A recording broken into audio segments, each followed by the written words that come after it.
So yes, okay, so I'm here in the Site Gallery in Sheffield with Anna, Chrystal, Stevens and Glen Stoker, who have a work on at the moment for the platform residency here at Site, and I'm just going to get them to explain it really. Can you summarise what it is that you're doing here at Site? There was a 2-week exhibition, which was a pre-residency exhibition, which is still viewable in the gallery space, called There Are No Firm Rules, which is a representation of some research and development that we've been doing.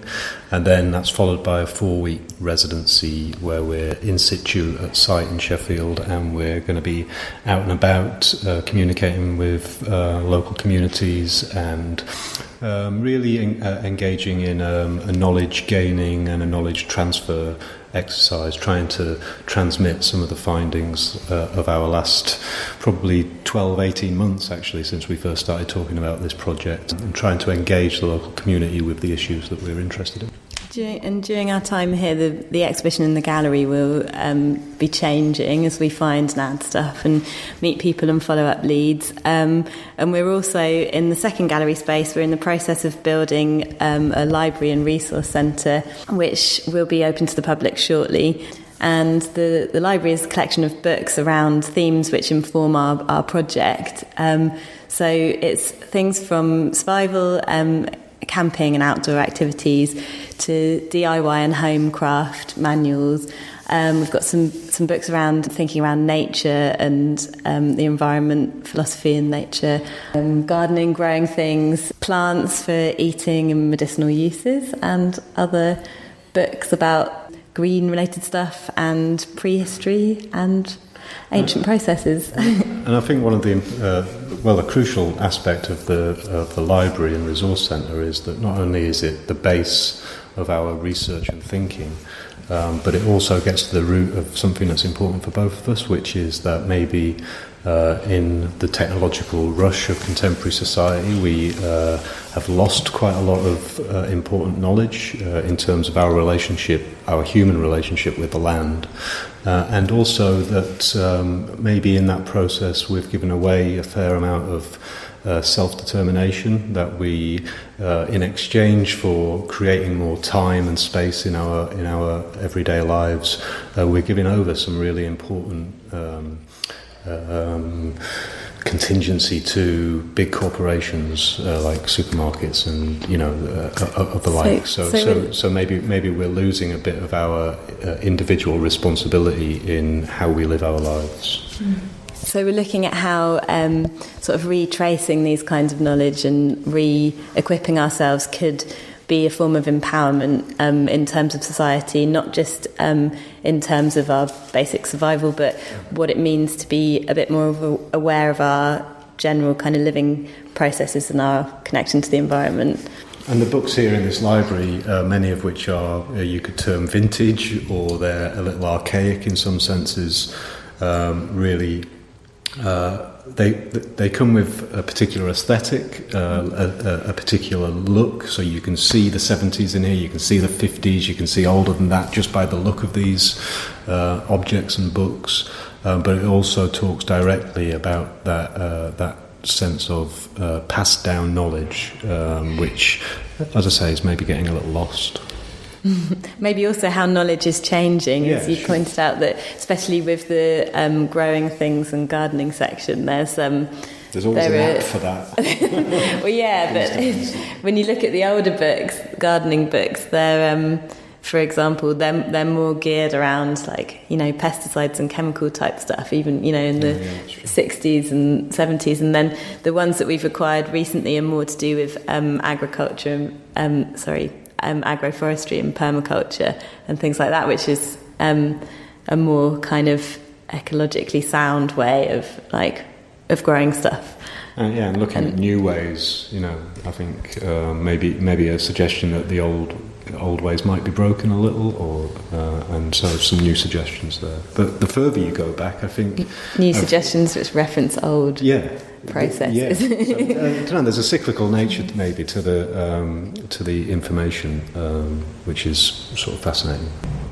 I guess in the 70s, this kind of response was partly to the things like, you think of things like Ban the Bomb and the hippie movement, and the kind of the peace as a viable lifestyle alternative to the kind of overwhelming threats actually that were going on with technology and with with the Cold War and everything that came from the 70s and 80s.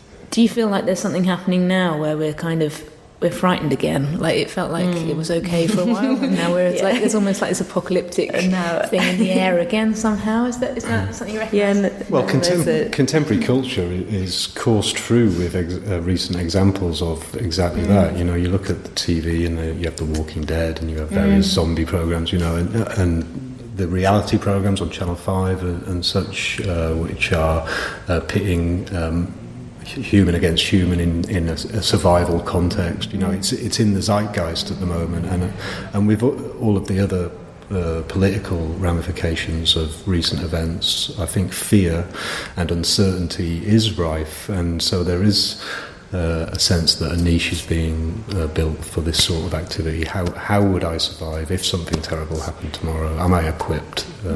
Could I cope? Could we thrive? Not only survive, but could we actually thrive again as communities? Do we have that knowledge, or is it gone? You know, and there's also an increasing awareness of the fragility of the natural world. Maybe at the moment, that's kind of was increasing in the 70s and then kind of died back down, and maybe now there are new kind of environmentalist movements that have brought to light the kind of tenuous existence that we have. So maybe that's another reason why it's kind of popping up in public consciousness again, as well as the threats of the nuclear threat and things like that still being kind of present. I mean, I have to say that before this project started, personally, I was a bit of a Luddite around this area. I was aware of a huge hole in my knowledge bank about my relationship with the land. I was never taught it at school. We were never taught what the different trees were, you know, how to identify them. We weren't taught about how you could sustain yourself off the land with things that are growing naturally. So I grew up in the 70s where that in a comprehensive education where that wasn't really taught to me, and so I came to this project and working in collaboration with Anna through that process. You know, it still astounds me every day the possibilities for how we could work more harmoniously with the land, but needing to get that knowledge level increased, and you know, it's amazing.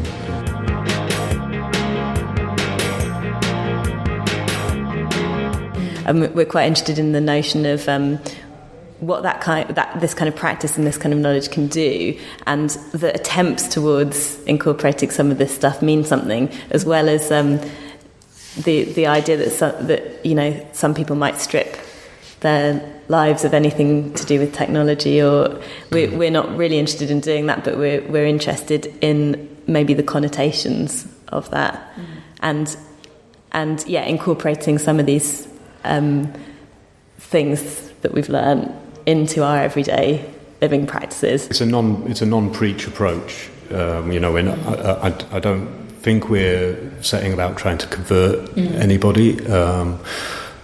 But having said that, I know that Anna probably eats every day from found sources at some level.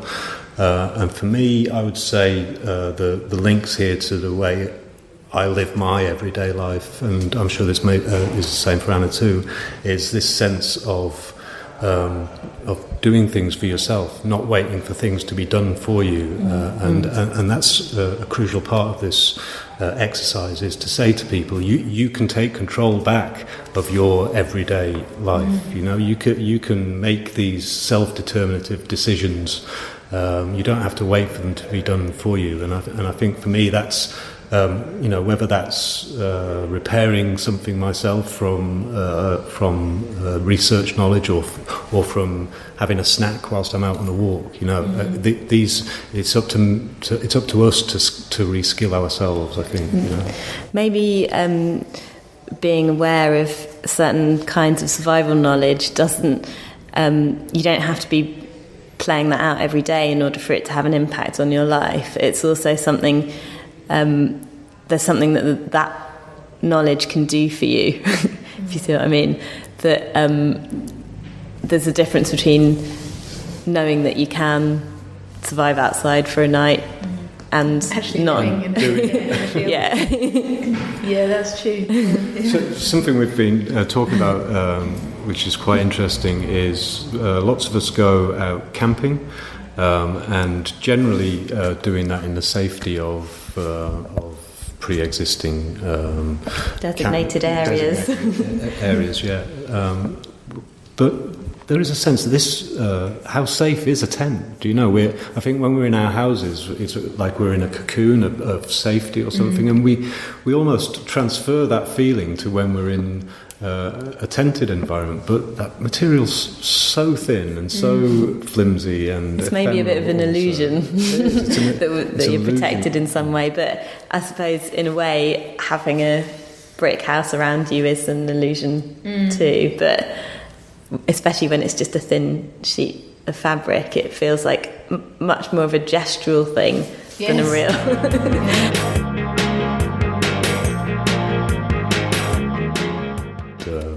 Something we found out recently was that, for instance, fire, which is obviously a crucial part of living an existence, a full-time existence like this, fire is such a long and inconsistent process to be successful at, that it may well have been somebody's job in a community that moved around the landscape.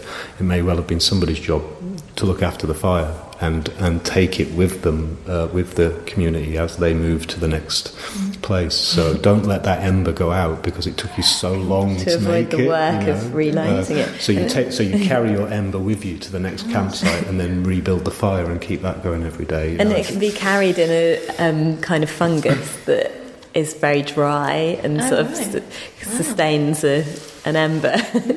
And there are other ways as well, aren't there? Yeah. But just I think to illustrate this idea of cooperative and collaborative activity, that's really how successful societies and communities are built. Did you light fires at all? Did you just eat leaves, dry leaves? No, we did. I should explain the artist listeners. The artists walked. How far was it? 60 miles.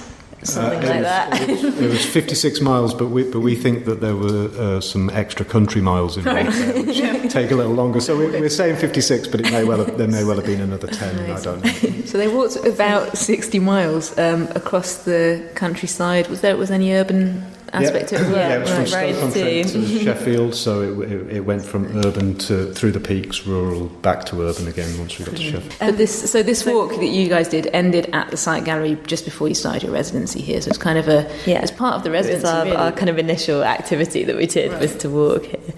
The point of that being really to slow down our thinking and slow down our processes and get ourselves into a mindset which covers lots of the issues and activities that we're doing here, which inevitably means that you have to slow down because each process really takes a long time. So it was as well as it being a physical and often arduous journey, there was a reason behind it, which was to really get us slowing down, I think. In answer to the fire question, we had previously done a survival training course where we learnt various different ways of lighting a fire effectively. And in the gallery you can see displayed a traditional fire lighting kit, which includes things like a flint, birch bark and a fungus which burns. And then next to that is a modern sort of survivalist fire lighting kit, which includes things like a lighter, a fire stick, cotton wool and Vaseline and wax crayon and wax-soaked cartridge paper and things like that, and a tampon. And that was one of the things that we used to light the fire on the way, because as this survival specialist taught us. A tampon is a lot of cotton wool which comes in a little waterproof, maybe not the most basic or environmentally friendly way of doing it when you think about what goes into the production, but we use the walk as an opportunity to put some of his tips into practice. So I think that was actually our preferred method, was that cotton wool with some Vaseline on, which acts as a flame extender, and then that's all you need, with your 3 different sizes of sticks, which are matchstick-sized sticks, pencil-sized sticks, and finger-sized sticks. And that's how we lit our fires. And we should say that if we were replicating old hunter-gatherer walking, hunting and gathering activity, we'd only be walking 4 miles a day to allow ourselves the time to build start the fire from scratch and cook the food. We were walking between 15 and 24 miles a day and taking largely around 2 miles an hour, so taking maybe 10, 12, 14 hours a day of walking. So there just wasn't the time to make the bow drill, and get the friction going. For instance, the bow drill method, you might take an hour to achieve an ember and a flame.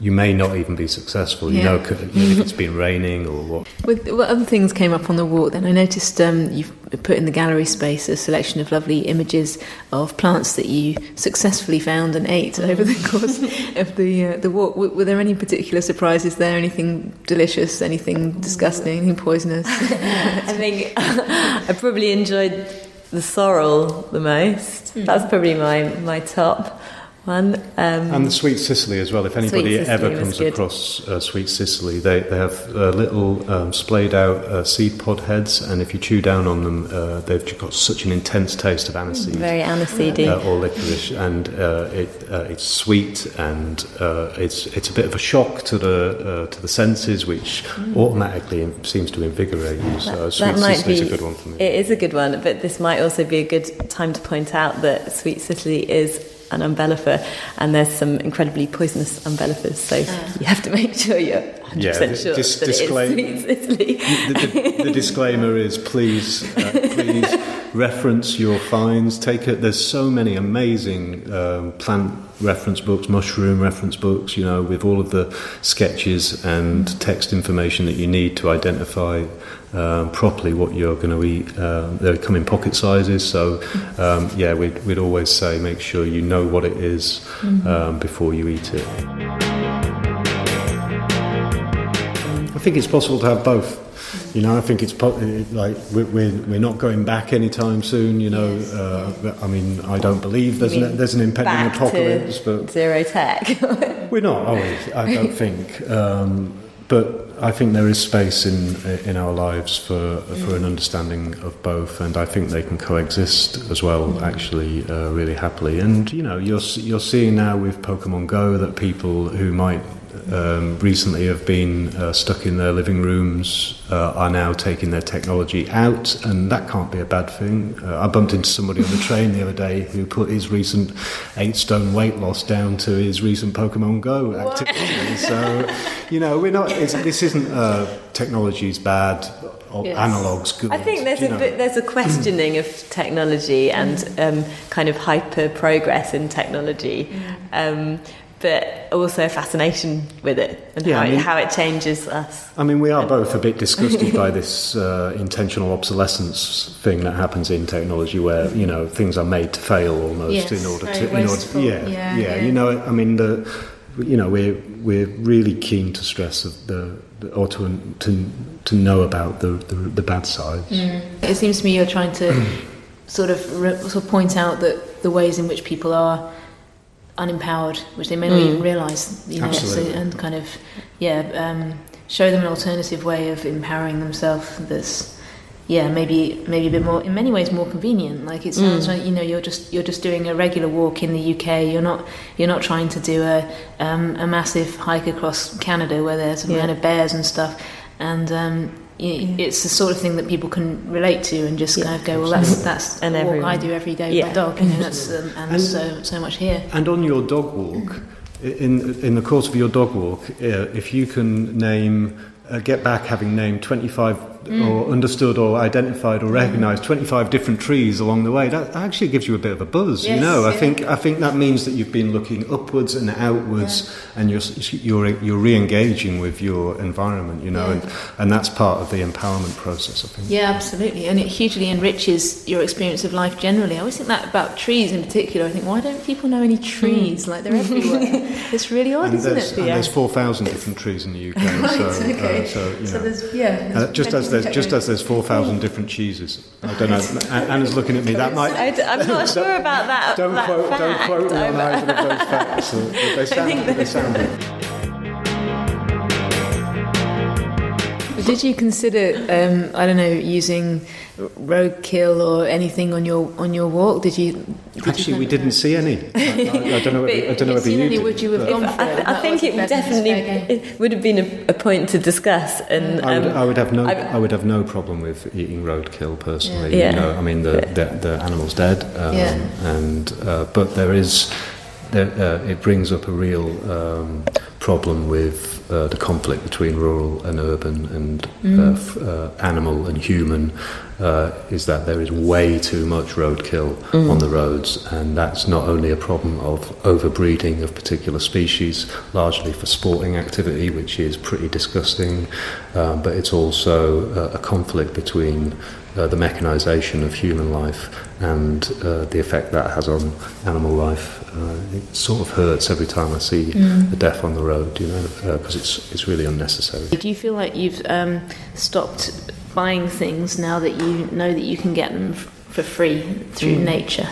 Do you kind of go into Waitrose and go, my God, like £3 for a bag of rocket? Yeah, I think first thing to say, there are no Waitroses in Stoke-on-Trent, so we have Lidl and Aldi and a few gargantuan Tesco's, so no Waitroses. But I don't know, Anna. Yeah, it's affected the way that I would choose, but I suppose it depends where you are. I mean, there's in London it's hard to find certain things, but still there are lots of places where you can find food growing. I remember a friend of mine tweeted the other day. I think she said something like, "I have just been stung by the only stinging nettle in Farringdon." Yeah, that was good. She should have collected a couple of leaves off that nasty nettle and made some tea. Yeah. There's also a thing in London where you don't want to take it if it feels like it's going to be the only one. Someone else might want this stinging nettle. Yeah. Just a reminder. But to go back to the original question, I guess it has affected my buying processes. Maybe not as much as I'd like, but I am, every time I see a bag of rocket or something in the freshly washed, freshly prepared rocket, always says on the front of the packet, it always makes me think, well, you could fill this packet with dandelion leaves or with a variety of other leaves that are just as peppery and just as delicious, and you could do that for nothing. There's so many things that are like spinach as well. Yeah. That's another funny one. Yeah. So I think it's in there now. That idea is implanted in my mind, and I think I'm less liable to be seduced by big supermarkets' ploys to tell you how utopian their food offer is. Since we've learnt more about agroforestry, that has kind of stood out to me as something that would be a really great solution for how to eat, and then a wider solution to some of the agricultural problems that we have to do with monoculture crops and things. We did a course with Martin Crawford in Devon, who's a agroforestry specialist, and he has 3 acres of land where he grows a really diverse range of trees, plants and shrubs, and he says that that area takes him 1 person day per week to manage, and there's so much food there that his family of 4 eat from it. Gosh. I don't know exactly how much other stuff they have to buy in aside from that, but it was pretty bountiful when we looked around it, and that seems like a real kind of, I mean, it's somewhere between gardening, growing your own food in a sort of modernly traditional gardening fashion, and finding food through kind of foraging and identification methods, because it's where you're allowing your garden area to kind of tend towards a forest, which is a really diverse environment. So it's kind of a bit of both of those things. And the impressive thing to watch with that sort of growing when it's done well is how each of the plants look after each of the plants. Inter-species relationships create a really strong, vibrant, healthy green space. With very limited human interference after the planting. It's an extremely healthy area of land, because there's so many different species that they provide each other with the nutrients that they need and the information that they need to grow through the mycorrhizal layer. They transmit to each other through fungi. They are, and the plants put nutrients back into the ground, which helps them grow again. So it's just it's a really beautiful thing, and I'd recommend. Martin Crawford delivers a 3-day agroforestry course at Dartington in Devon. He's not paying me to say this, but I tell you, those 3 days really were the most instructive, most mind-boggling, most awe-inspiring 3 days of this project for me so far.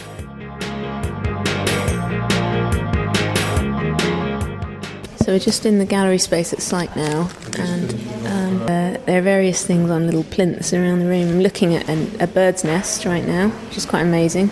It's kind of, where did you find this? Was it in a tree?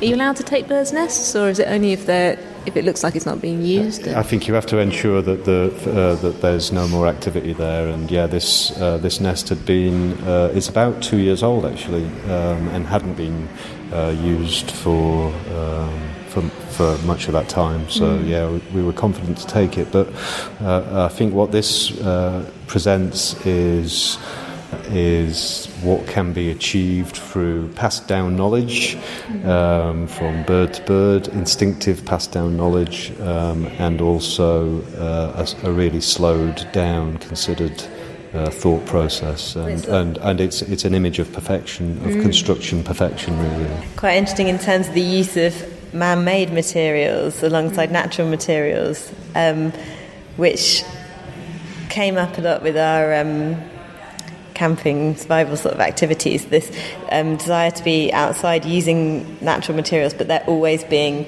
some kind of man-made thing introduced, whether it's like a guy rope or a torch or a thing, and it's interesting the way that the birds have picked up on this piece of whatever it is, plastic ribbon, I don't know nylon whether the bird has twirled as a useful that around, thing, or whether it came ready twirly.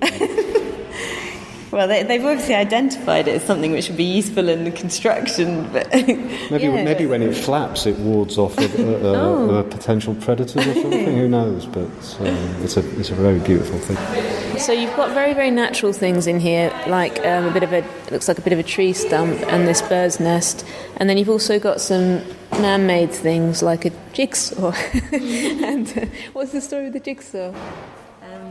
The jigsaw is something that we picked up, which somehow seems to exemplify this kind of idea that we might be inside a domestic setting doing something painstakingly laborious whilst really wishing that we were out in this beautiful... The image on the jigsaw is a really nice riverside setting, and this came about. We came across this at a time when we'd been really learning a lot of very slowed down processes, so cordage making with nettles and the laboriousness in that, and grinding grains and things like that, and then there's some sort of similarity between the process of building a 500-piece jigsaw, and that kind of meditative activity that a hunter-gatherer would have been involved in around a fire, but then it's kind of packaged. I think for me, I find it hilarious, the idea that somebody might be spending 20, 40, 60 hours inside their house building something which represents the wonder and beauty of nature, which is outside their house, and maybe they could spend their 40, 60 hours really enjoying and appreciating and being in that environment. And I wanted to ask about the shelter. That's the other main thing that I think is really interesting here. You've got a very striking parachute suspended from the ceiling, and it's making a lovely kind of blue, and it's making a lovely sort of witch's hat conical formation in the middle of the gallery. And I just kind of want to go in. Are we welcome to go in, or is it sort of? I'm never sure if I can touch things, because parachutes are lovely, aren't they? Silky things. Yes. You can't really see where. There's no way in, of course, because it's not that sort of. Otherwise, it wouldn't work as a parachute. Okay, so what's inside? I'm not actually going to go. Maybe I am. Yeah, that's there we go. Is your 2 rucksacks? Are these the ones you used on the walk? Yeah. Yes. Yeah. And they're not full of everything that we had in them anymore, but right. I have to say that I wanted to put my rucksack in here because we didn't get on, me and my rucksack. I cursed it every minute and hour of the walk. It was uncomfortable, it was heavy, it was slowing me down and weighing me down, and I didn't like anything that was in the bag. I didn't want anything to do with the bag, so it's been inside this shelter ever since we got here, and I'm happy with that. I'm missing mine terribly. Mine was really helpful during the walk. It buoyed me along and supported me, and now I feel almost lost without it. But the parachute is a reference to, obviously, to shelter, canopy, and these can be. I think we got this off eBay for maybe 40 quid or something. It's also an example of that kind of reappropriated material that's always around in kind of survivalist culture. One of the training courses that we did was there was a kind of base camp, and the structure was made out of an old parachute, which we found quite interesting, the way that it's been reused, and there's already a kind of survival connotation with the parachute, and a sort of strange interaction between man and environment in moving in a way that we're not normally moving, and also as we move this space around, this has the potential to change the interior of the gallery as we open it out, and can be used as a activity area. Ah, yes. And it's really warm in here. It's really warm. We should go out. Is this what you used as your shelter on your walk? No. We had a tent, actually. Sounds quite interesting on the microphone. Rattling. So what did you use to sleep? What did you use to protect yourselves? We had a conventional tent. Oh, right. Actually. Okay, right. And again, it would have been really nice to build a shelter, but we would have definitely needed more time to do that. Because when we built the woodland shelters, I think it took us about 3 or 4 hours, didn't it? To build something. And even then, it wasn't 100% finished. I think it might have been a 6-hour job to build the shelter from scratch. So for this walk, as we got more adept, we might do, but it wasn't possible for this walk. But it is something that we've done and we know how to do. Brilliant. The last thing I want to ask about is this beautiful, you say it's Dreamcatcher, it's kind of a spider's web sculpture really on the wall with some little, what are they, jerry cans? What do you call those little cans hanging off it? Made out of paracord, which is survival material. The kind of material that's used to fix tents, parachutes, things like that. This is great. I mean, I could see a whole room just full of these in different shapes. You know, it's fantastic. It's so eye-catching. It's really big. It's lovely. It's also,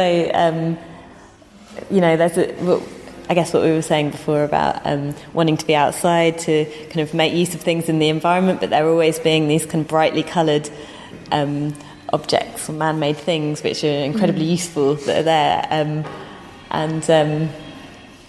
I suppose erecting a tent is the closest that we can get to making our own kind of web for the night, our own Personally, I think this is one of the most successful parts of this overall exhibit.